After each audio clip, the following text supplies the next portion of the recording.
Salam alaikum, bismillah ar-Rahman ar-Rahim. Heureux de vous retrouver, l'équipe Conscience Soufie et son public, après cette période d'absence. Et je vous retrouve donc à travers cette intervention qui va nous amener à méditer ensemble sur le lien entre le cheminement spirituel et la sérénité et la paix intérieure.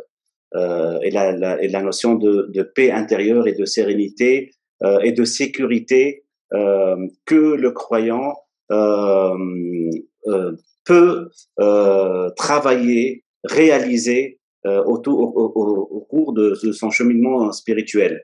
Ce lien donc entre la notion de sérénité et le cheminement spirituel, il a été souvent mis en évidence dans le Coran, dans la Sunna, et même dans un sens universel, dans toutes les traditions, on le retrouve, ce lien. Allah, dans le Coran, il nous dit « Ceux qui ont cru et n'ont point troublé la pureté de leur foi par quelque iniquité ou associationnisme, on peut dire aussi, ceux-là ont la sécurité et ce sont eux les bien guidés. » Donc on voit le fait de se sentir en sécurité est lié à la pureté de notre foi et à la notion d'unicité d'Allah Azzawajal. La foi en l'unicité d'Allah Azzawajal sans aucune forme d'associationnisme qui pourrait donc l'entacher. Quel est donc le rapport entre cette notion d'unicité et puis avec notre état de paix intérieure et de sérénité? Comment la notion d'unicité, comment la ilaha illallah peut nous emmener vers cet état de sérénité et nous faire entrer dans un état de paix intérieure. Alors tout d'abord, pour pouvoir tirer toutes les conséquences de l'unicité divine, il faut passer euh, par un cheminement de la transcendance à l'éminence, de l'unicité d'Allah à l'unité, de l'un à l'unique. Car la notion de transcendance, en fait, le fait de voir un Dieu qui est au ciel et qui transcende tout, lorsqu'elle est mal comprise, elle risque de nous faire tomber dans un grand piège, celui de séparer le monde de Dieu. Séparer le monde de Dieu. C'est-à-dire comme si il y avait le monde d'un côté, et puis il y a un Dieu en haut qui va nous juger donc à la fin de l'histoire. Or Allah est avant vous où que vous soyez, nous dit le Coran. Et il nous dit aussi, il n'y a pas une feuille ne tombe sans qu'il ne le sache, Allah Azza wa Jal. C'est pour cela que quand on aborde donc la notion d'unicité d'Allah, on parle souvent du fait que Dieu est un dans son essence, un dans ses qualités, un dans ses actions. Donc tout ce que je vis, tout ce que j'ai vécu et tout ce que je vais vivre et tout ce qui se manifeste en fait dans ce monde ne peut échapper à la volonté d'Allah Azza wa Jal et n'est qu'une donc manifestation de ses qualités. Lui donc qui est al-Zahir wal-Batin, l'apparent et le caché on peut dire, ou lui qui nous donne la possibilité d'accéder à un état intérieur de paix en se rapprochant de son nom qui est As-Salam. Allah est As-Salam. Donc, il nous procure As-Salam.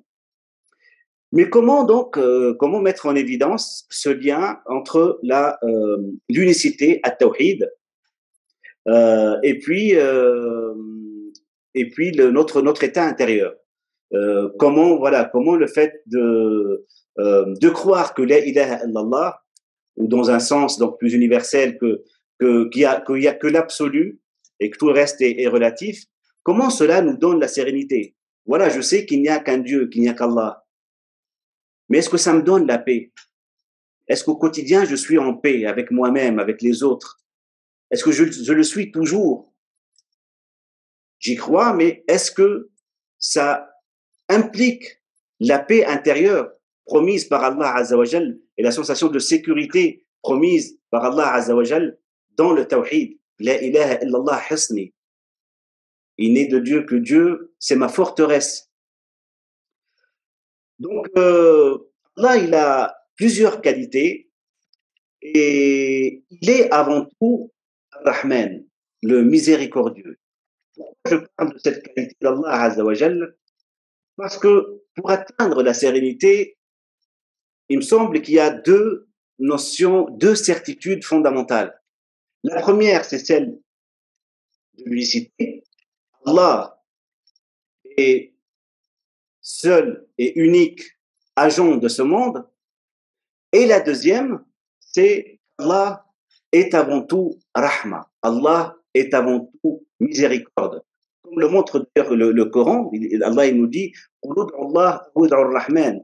Dit implorer Allah ou implorer Rahman. Il n'a pas choisi un autre nom. Il dit ma miséricorde a embrassé toute chose. Ma miséricorde précède ma colère. Donc, Rahma est dans la nature même d'Allah. Et tous ces autres noms, donc, s'intègrent dans cette Rahma. Certains même estiment que Ar-Rahman, c'est un nom d'essence, smoothette. C'est-à-dire que l'essence divine elle-même est Rahma. Alors, l'association donc de l'unicité avec la Rahma, Allah est un, Allah est avant tout miséricorde, implique que tout ce que nous vivons trouve sa source en Dieu et que tout ce que nous vivons s'intègre forcément dans la rahma d'Allah, à laquelle rien ne peut échapper. Donc, ces deux certitudes doivent être en quelque sorte comme des lunettes que j'appelle donc les lunettes de la paix et qui nous permettent donc, en attendant qu'Allah nous ouvre l'œil du cœur pour le voir avec le cœur, de voir dans chaque événement de la vie comme provenant d'Allah Azza wa Jal. Et comme Dieu est miséricorde, donc tout événement, et dans tout événement, il y a un bien. D'où la parole qu'on cite qui est si le voile est levé, nous aurions choisi ce qui est, ou nous choisirions ce qui est. Là, on dit nous choisirions ce qui est. C'est un choix de ce qui est. C'est pas juste nous sommes satisfaits de ce qui est. Si on connaît la fin des choses, si on connaît le scénario d'Allah Azza wa Jal, non seulement on est satisfait de sa décision et de sa volonté et de son choix, mais on aurait choisi cette volonté et on n'aurait pas voulu qu'elle change. Pourquoi? Parce que le plan d'Allah Azza wa Jal est toujours mieux que le nôtre. Allah il nous dit dans le Coran وَعَسَىٰ أَن تَكْرَهُوا شَيْئًا وَهُوَ خَيْرٌ لَكُمْ وَعَسَىٰ أَن تُحِبُّوا شَيْئًا وَهُوَ شَرٌ لَكُمْ وَاللَّهُ يَعْلَمُ وَأَنْتُمْ لَا تَعْلَمُونَ. Et il se peut donc que vous n'aimiez pas une chose alors que c'est bien pour vous. Il se peut que vous aimiez une chose alors qu'elle vous est mauvaise ou qu'elle est mauvaise pour vous. Et c'est Allah qui sait. Vous ne savez pas. Mais la réalisation donc, de cet état de paix intérieure à travers l'incarnation de ces deux certitudes fondamentales que je répéterai donc, tout au long de mon intervention, d'une part l'unicité d'Allah Azza wa Jal et d'autre part sa rahma, elle nécessite un cheminement spirituel. Pourquoi? Parce que l'homme, il a été créé anxieux. Inna khuliqa halu'a, nous dit Allah Azza wa Jal. Oui, l'homme a été créé instable, très inquiet. Quand le malheur le touche, il est abattu. Et quand le bonheur le touche, il est un grand refuseur. Cette inquiétude humaine donc est voulue par Dieu. Dieu nous a créés comme ça. Pourquoi? Parce que c'est ce qui permet notre survie. C'est ce qui permet la survie de l'homme en tant que créature. Et puis, c'est un élan qu'Allah Azza wa Jal nous donne pour justement aller chercher la paix. Pour justement voir cet état, ce trouble qui est en nous et pour aller chercher la guidée d'Allah Azza wa Jal. Mais dans notre époque, donc aujourd'hui, avec toute la négativité à laquelle notre âme elle est exposée, Cette inquiétude peut devenir une anxiété pathologique qui se manifeste en fait au quotidien. Mon mari ou mon épouse ne répond pas au téléphone, ben ça y est, il m'aime plus, il va me quitter. Mon patron ne m'a pas dit bonjour, ben ça y est, c'est sûr, ils vont me virer, je le savais. Ce type donc de trouble doit être déjà traité. Pourquoi? Parce qu'il peut devenir un obstacle dans notre cheminement spirituel. Et plusieurs personnes donc souffrent dans leur cheminement spirituel à cause de troubles qu'ils ne maîtrisent pas. Et donc, c'est des entraves dans le chemin vers l'âme apaisée, un nafs al-mutma'in. Ce type donc de réaction, de troubles, de réaction anxieuse, il se nourrit d'une maladie de l'âme qui s'appelle sourd, qu'on pourrait traduire par mauvaise présomption, mauvaise opinion. Il s'agit de cette attitude qui voit le mal dans les créatures d'Allah, dans les événements du quotidien, dans les événements du monde, et même en Allah Azza wa Jal. Et malheureusement, donc cette maladie, on peut dire que c'est une maladie, su'adhan, la mauvaise présomption, toujours voir le mal, attendre le mal, elle fait des ravages au niveau de notre état intérieur, à nous, et puis au niveau social, et cela même dans des milieux donc, qui se proclament spirituels et parfois soufis, et spécialement ceux qui prennent la forme donc confrérique qu'on connaît.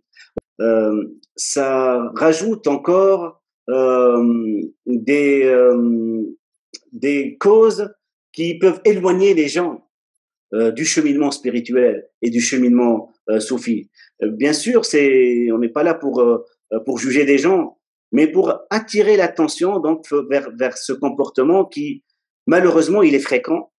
Peut-être que certains d'entre vous l'ont peut-être remarqué ou même subi, et qui passe inaperçu en fait. C'est devenu quelque chose de normal alors qu'on est dans un milieu spirituel. Euh, et cela, c'est parce que la plus grande ruse du diable est de nous faire oublier qu'il existe. Et puis, le fait d'oublier l'existence de Satan, eh ben, la calomnie, la médisance deviennent des pratiques normales. Or, ça n'a jamais été la voie des maîtres spirituels authentiques, ceux qui sont sur la voie du prophète, sallallahu alayhi wa sallam, qui non seulement il a incité à éviter la mauvaise présomption, donc su'adhan, il disait de chercher 70 excuses pour son frère lorsqu'il commet une erreur. Mais aussi, il nous incite à éviter le jugement, même quand les faits sont certains. Un homme est venu voir le prophète, sallallahu alayhi wa sallam, et lui a dit qu'il a vu un couple donc commettre l'adultère. Et le prophète lui a répondu, ça aurait été mieux pour toi si tu les avais couverts avec ton habit. C'est ça la sunna du prophète sallallahu alayhi wa sallam.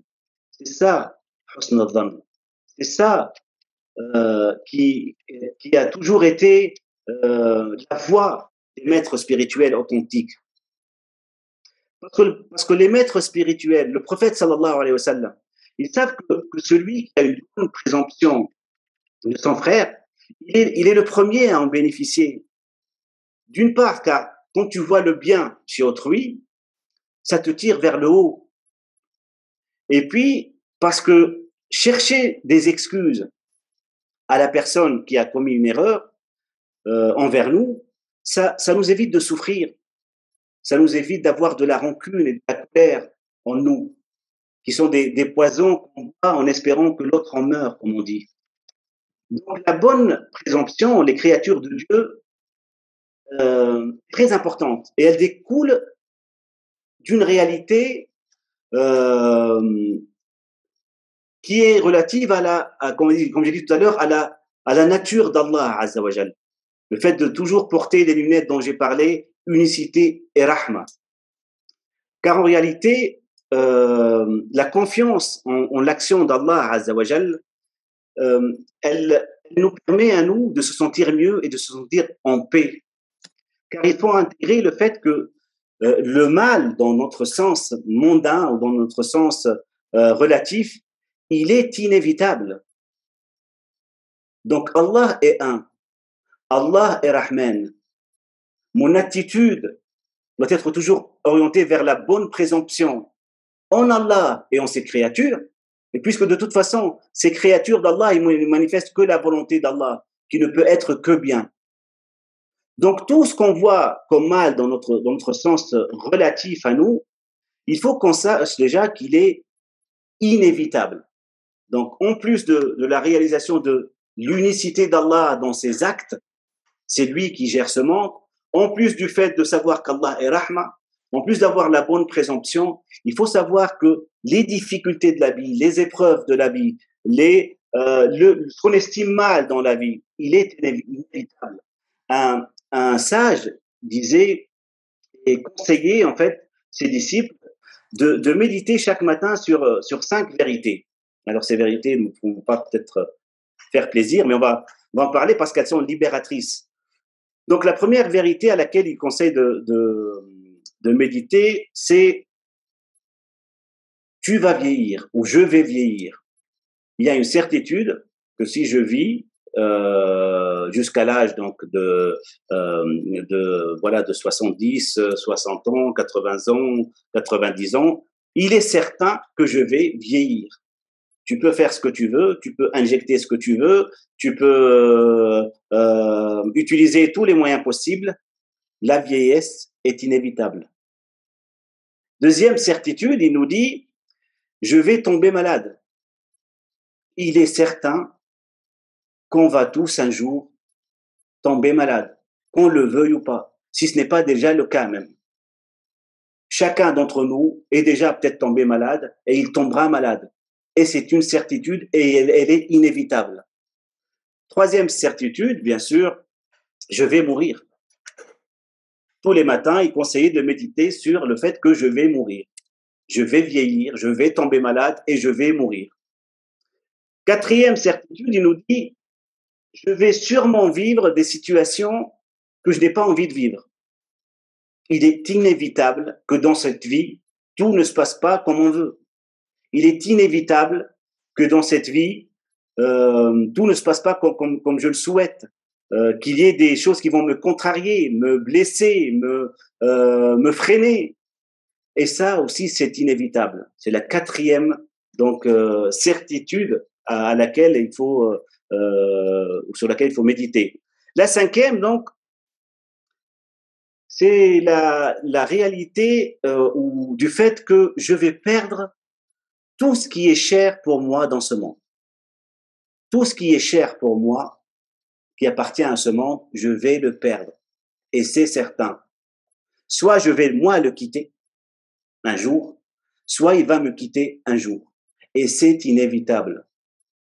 Donc voilà les 5 donc excellentes nouvelles donc qu'il nous conseille donc d'approfondir et de se rappeler donc même chaque matin et dans notre vie. Pourquoi? Parce que si apparence donc ce sont des certitudes tristes, en réalité prendre conscience de leur aspect donc inévitable, ça nous apaise, ça nous libère de l'anxiété.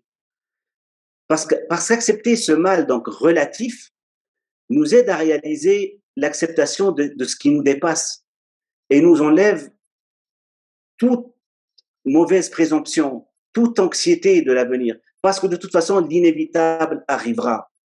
Et ça donc nous élève vers le bien divin, qui est donc au-delà de la notion de relative du bien et du mal.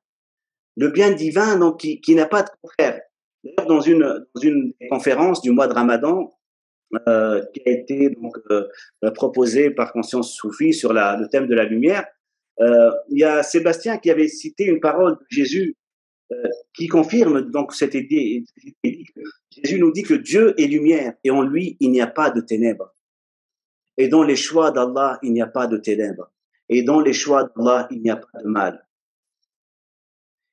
Et puis nous sommes donc les premiers bénéficiaires de cette méditation, de cette bonne présomption en Allah Azza wa Jal, non seulement parce qu'elle nous sort donc comme j'ai dit de l'état d'anxiété, mais parce qu'elle attire le bien vers nous. Car celui qui attend le bien, il reçoit le bien. Cela déjà est même aussi discuté aujourd'hui dans la physique quantique même. Et Allah Azza wa Jal nous l'a dit clairement dans un hadith Qudsi. Il a dit, je me conforme à ce que mon serviteur attend de moi, qui est un hadith mystérieux. Allah, il se conforme en quelque sorte à notre opinion. Et cela s'applique même au sujet de notre issue dans l'au-delà. J'attends le paradis, j'attends le pardon, je suis certain de la rahma d'Allah envers moi. 3 jours avant de mourir, le prophète sallallahu alayhi wa sallam a dit qu'aucun d'entre vous ne meurt sans avoir une bonne opinion d'Allah. Tellement c'est important, tellement ça nous élève et ça nous apaise. Le fait d'avoir cette confiance en Allah et cette certitude dans son bien absolu. Il faut donc cultiver cette bonne présomption en Dieu en voyant le bien dans tout ce qui nous fait vivre dans le monde. En nous-mêmes aussi. Si on vit même des difficultés d'ordre intérieur, ça doit aussi s'intégrer dans cette bonne présomption en Allah Azza wa Jal, qui avec ces difficultés intérieures qui nous troublent, qui nous fatiguent, qui nous alourdissent, qui nous empêchent de s'élever spirituellement, eh ben il y a sûrement un bien aussi. Allah Azza wa Jal nous dit dans un verset, alors, il y a parmi mes adorateurs croyants à qui seule la pauvreté peut convenir. Si je les enrichis, cela sera nuisible pour leur foi. Il y a parmi mes adorateurs ceux à qui seule la richesse peut convenir. Si je les appauvris, cela sera nuisible pour leur foi. Il y a parmi mes adorateurs ceux à qui seule la maladie peut convenir. Si je les guéris, cela sera nuisible pour leur foi. Il y a parmi mes adorateurs ceux à qui seule la santé peut convenir. Si je les rends malades, cela sera nuisible pour leur foi. Je dispose de mes serviteurs par ma connaissance de leur cœur, car je suis l'omniscient, l'informé de toutes choses.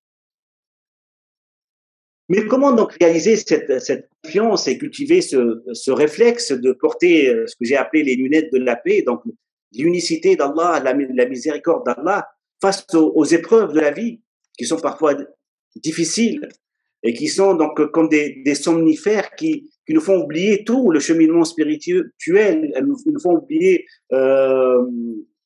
tout ce qu'on pourrait méditer, tout ce qu'on pourrait avoir comme croyance, et elle nous plonge donc dans une forme d'inconscience. Et bien dans le hadith même, où Allah Azza wa Jal, il nous dit que je me conforme à ce que mon serviteur attend de moi, il nous donne la voie vers la réalisation de cette bonne présomption, de husn al-dhann, en disant donc juste après, et je suis avec lui lorsqu'il m'invoque. Wa ana ma'ahu idha dhakarani. Donc, juste après avoir parlé de husn al-dhann en Allah Azza wa Jal, Allah il nous dit et il nous indique l'importance de l'invocation. Ce qui est clair dans les enseignements du prophète sallallahu alayhi wa sallam et dans le Coran même. الذين آمنوا وتطمئن قلوبهم بذكر الله ألا بذكر الله تطمئن القلوب. Ceux qui ont cru et dont les cœurs s'apaisent par l'invocation d'Allah Azza wa Jal. N'est-ce point par l'invocation d'Allah que les cœurs s'apaisent? Mais malheureusement, donc l'âme, elle ne voit pas la paix dans le dhikr.